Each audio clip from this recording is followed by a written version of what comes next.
এই রাস্তা ট্রেকিং করে আমি যাচ্ছি। সো গাইস, সকাল সকাল আমরা বেরিয়ে পড়েছি। আজ আমরা আছি পাড়োতে।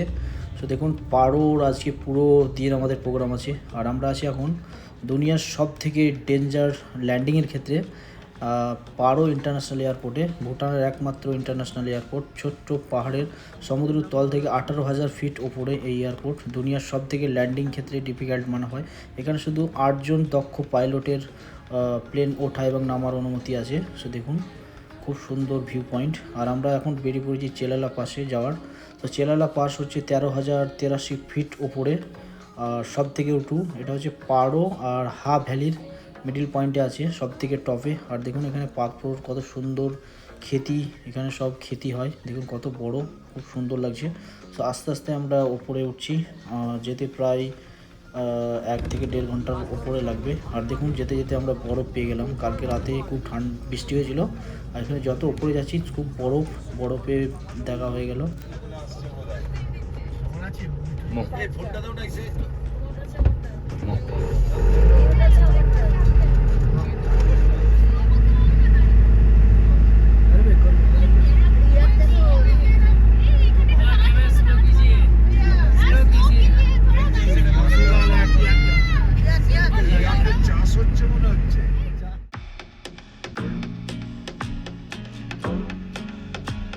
सीधा वाला वो सादा व्हाइट या सादा व्हाइट वो वो वाला। आइस आइस है ऊपर में।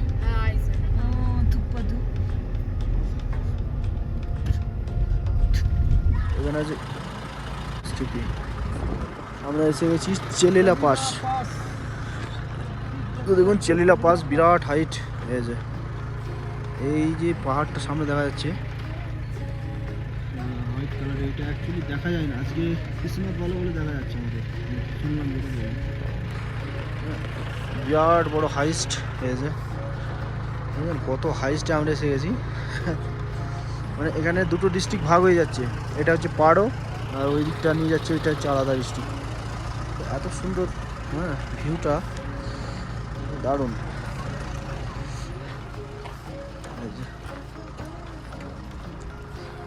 এটা কি গো? ও ঠান্ডা ঠান্ডা লাগলে এখানে ধোঁয়াগুলো সব ইয়ে করে। খুবই সুন্দর এই রোড টোড দিয়ে আমরা এলাম সব। তো দেখুন এই পাশটা হচ্ছে অন্য ডিস্ট্রিক্ট, আলাদা ডিস্ট্রিক্ট। এই পার্টটা পারো, এই পার্টটা ডিস্ট্রিক্ট। আর এখানে আছে দেখুন, এটা লেখা আছে ওয়েলকাম টু হা চেলিলা টু হা, 26 কিলোমিটার। হ্যাঁ, গাড়িতে মালটাল বিক্রি করছে। এই গাড়িটা ওদের, এটা আমাদের দুটো গাড়ি। বাস ধরে দেখুন, জাস্ট অসাধারণ লাগছে উপরে।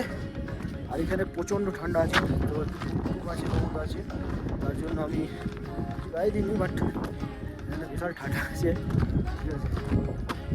কিন্তু সিসিটিভি সার্ভেলেন্স আছে। হ্যাঁ, এরপরে একটা টেম্পলের মতো আছে। কত সুন্দর পাহাড়। এই সিঁড়ি বেয়ে কিন্তু অনেকটা উঠতে হবে উপরে।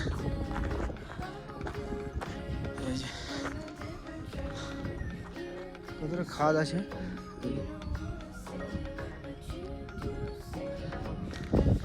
যাই দেখি উপরে কি আছে। আজকে আমরা এখানে উঠতে হবে অনেক। সো জাস্ট এরপরে আমরা এখন আছি আমরা দাদা পাশে, আর এখানে উঠতে দম ফাঁসিয়ে দিচ্ছে, হাইটে উঠতে হবে। আমাদের সবাই আসছে।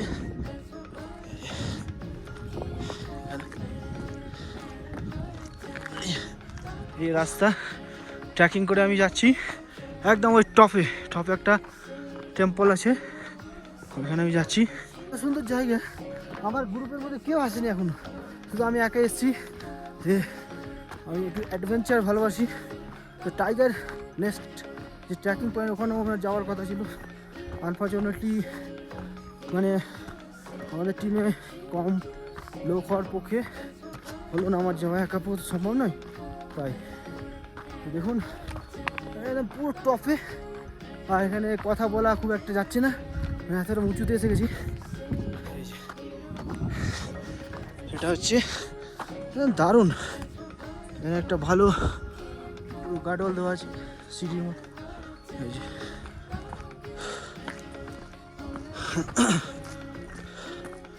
এভাবে যেতে হবে, এভাবে এভাবে এভাবে রাস্তা। ও आ गया एकदम टॉप पे। বলেছিলাম না টপে আসবো, এখান থেকে এন্ড।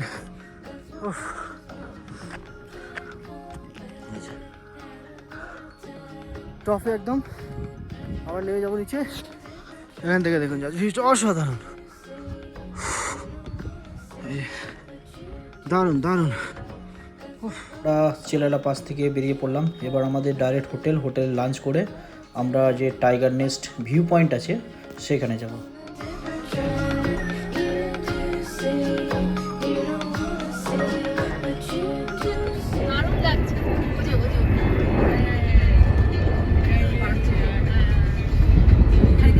ভুটানের পারো শহরে, পারো থেকে কিছুটা দূরে টাইগার নেস্ট ট্রেকিং পয়েন্ট, যেখানে মনস্ট্রি, এটা হচ্ছে ওয়ার্ল্ডের ওয়ান্ডার নেস্ট নাম্বার 1 মানে মনেস্ট্রি পাহাড়ের ওপরে। এটা তৈরি হয়েছিল 1692 সালে। এখন কত পুরনো হয়ে গেছে। আর ওই মানে এটা যেতে গেলে গাড়ি তো যাবে না, আমরা এখান থেকে ভিউ পয়েন্ট দেখাই। আর ওই যে ওই রাস্তাটা নিচ দিয়ে এখান দিয়ে যেতে হয়, ওখানে গ্রাম আছে, ওখানে গ্রাম, ওটা বেস ক্যাম্পটা আমি দেখাচ্ছি। এইখানে বেস ক্যাম্প আছে, ওই যে এটা বেস ক্যাম্প। ওখানে বেস ক্যাম্প থেকে এন্ট্রি ফি দিয়ে ওখান থেকে ট্রেকিং করে একদম ওইভাবে যেতে হবে। খুব ইচ্ছে ছিল এর উপরে, তো যেতে প্রায় 3.5 ঘন্টা 3 ঘন্টার মতো লাগতে পারে, কিন্তু যার যেমন ক্যাপাসিটি, যে যেমন রেস্ট নিয়ে যাবে, রাইড যাবে। আর নামতে একটু কম লাগবে, ঠিক আছে। দেখুন কত সুন্দর আকাশ। যাই হোক, ব্যাড লাক, নেক্সট টাইম আবার হবে। আর এখন দেখুন আমাদের গ্রুপ সব এখানে এসেছি, 2টো বাস। ব্যাড লাক, পরের পার হবে আবার, কিছু করার নেই। নিচে গাঁও, খুবই সুন্দর জায়গা এটা, টাইগার নেস্ট ট্রেকিং খুবই সুন্দর। সে যাই হোক, পরে আবার দেখা যাবে নেক্সট টাইমে, কখনো এলে আমি অবশ্যই ওখানে গিয়ে দেখাবো। তো আমরা এসে গেছি এখন একটা ইয়েতে, যে থিম্পুতে যেমন আমরা দেখেছি থিম্পু সিম্পলিতে যে এখানকার কালচার প্রোগ্রাম, সো এখানে হয় কালচার প্রোগ্রাম, এটা পারোতে। সিম্পলি থেকে এখানে ভালো, আর প্লাস এখানে একটু বাজেটটাও কম। সিম্পলিতে যেমন সিম্পলি ভুটানে 1000 টাকা করে এন্ট্রি ছিল, এখানে এন্ট্রি ফিস কিন্তু 500 টাকা করে, তো এটা একটা ভালো। আর যেটা জানতে পারলাম সিম্পলি ভুটানে কী কী দেখেছি বা তোমাদের দেখিয়েছি ভিডিওতে, সেটা এখানেও দেখাবো। এন্ট্রি গেট এখানেই, এই 2টো বাস আগেকার, এটা আমাদের বাস। আর দেখো লোকেশনটা যাচ্ছে, চারিদিকে এরকম একটা ভিউ খুব সুন্দর। আর পাশ দিয়ে একদম চলে যাচ্ছে এই সেই মোচর নদী, একটা সুন্দর রাস্তা, চারিদিকে পাহাড়, যেদিকে তাকাও সেদিকে পাহাড়। আর এই যে সুন্দর এক রিভার, এই যে রিভার জলের কালারটা দেখেছো, জাস্ট অসাধারণ একদম। জল কম এখন, কারণ এখন বর্ষাকাল নয়, বর্ষাকালে এই নদীটা নাকি ফুল হয়ে যায়। এই যে পাথরগুলো জাস্ট অসাধারণ, নদীতে একটা প্লাস্টিক কিচ্ছু পড়ে নেই, ঠিক আছে। রাস্তাঘাটগুলো দেখো কত চকচক করছে একদম। আমরা কিন্তু একটাই বাস এসছে, পুরো 2টো নেই। এই যে এখানে সবাই দাঁড়িয়ে আছে, সবাই এখানে দাঁড়িয়ে আছে সবাই। এই যে সেখানে ঢুকবো আমরা, চলো ভেতরে কি হয়। এবার আমাদের এই যে এখানে এনারা ওয়েলকাম করার জন্য, এটা আমাদের গেট, এন্ট্রি অ্যান্ড সাইট, ওকে, এটা ওয়েলকাম না। যেখানে এনাদের এটা ভিউ, নতুন স্ট্রাকচার খুব সুন্দর। এনাদের এখানে কী কী হয় কালচার, সেটা থিম্পুতে তো দেখেছি, সেখানেও দেখি। এখানে যে মুখোশ, এনাদের যে কিছুদিন পরে যে অনুষ্ঠানটা আসছে, এই সেই মুখোশ। আর এখানে যে আগেকার বাদ্যযন্ত্র, এখানে এগুলো একটু বাজানো হবে, এই যে সেম জিনিস। এখানে সব সিট দিয়েছে, চেয়ার সব বসবে এখানে, আবার এখানে প্রোগ্রামটা হবে এনাদের। আমাদের এটা বাজাও, মাছিটা আমি বাজাতে পারবো, বাজাবো। चलो हम बता देंगे। ये प्रोग्राम का लिस्ट আমাদের এগুলো আজকে প্রোগ্রাম হবে সব রেডি আর এই যে আমাদের সব বসে গেছে वो जो अभी गाना परफॉर्म करने वाला है ना उसका नाम होता है जेबल एक्सो वेलकम सॉन्ग सुनो आर्टिस्ट जहां पे जब आपको यहाँ भी करते ऐसा है हाँ जब आप लोग ये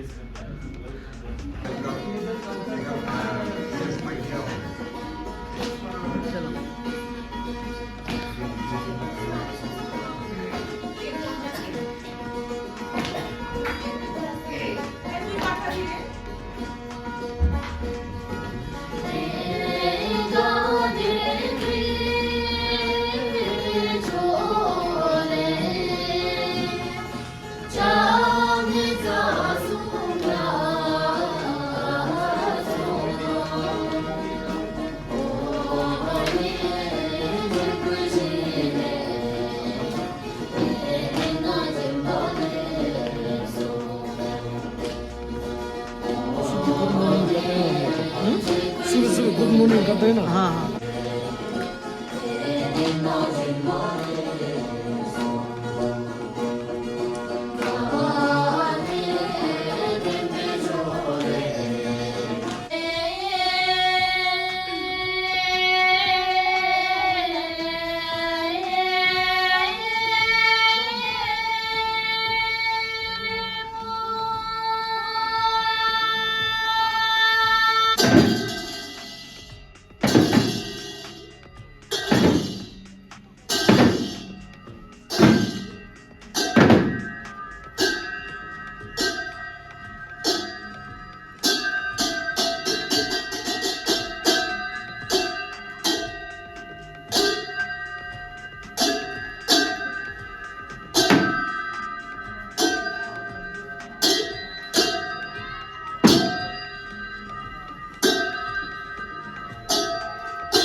क्या है भाई ओ यार आज जो देख के यार देखा ना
Ateşi Resulü benim